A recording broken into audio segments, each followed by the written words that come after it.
dairy, if I'm correct, remains Pennsylvania's #1 ag export product? It's our #1 domestic product. Yes. And so 2 questions. One, at the G20 summit on November 30th, a agreement replacing NAFTA, United States, Mexico, Canada agreement was signed.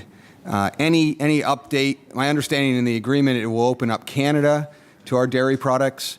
Any update on Congress ratifying this, or any efforts from our ag department or from the ag community to encourage Congress to ratify this trade agreement? Yeah, thank you.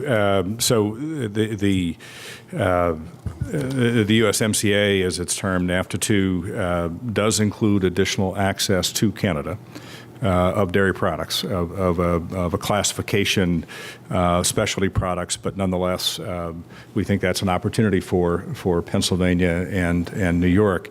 After being with USDA officials and colleagues from around the country last week at our national meeting, I think there's still some question as the timing of that agreement approval. There's still hope that it happens, but it may be as late as fall of 2019 before that's finalized. But that it's still a moving target for us.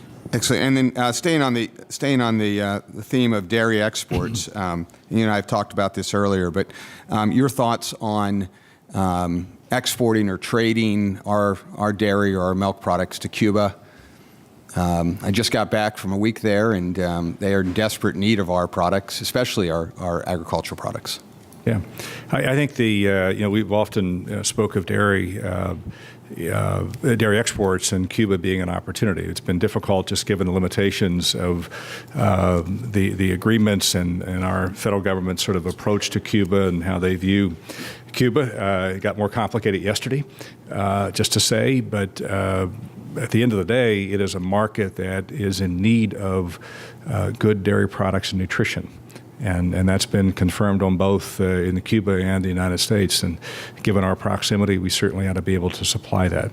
If we can overcome the transactional effort there, right, of the cash issues and limitations. But at the end of the day, it is a market, and for something we can do to access it, we certainly ought to try.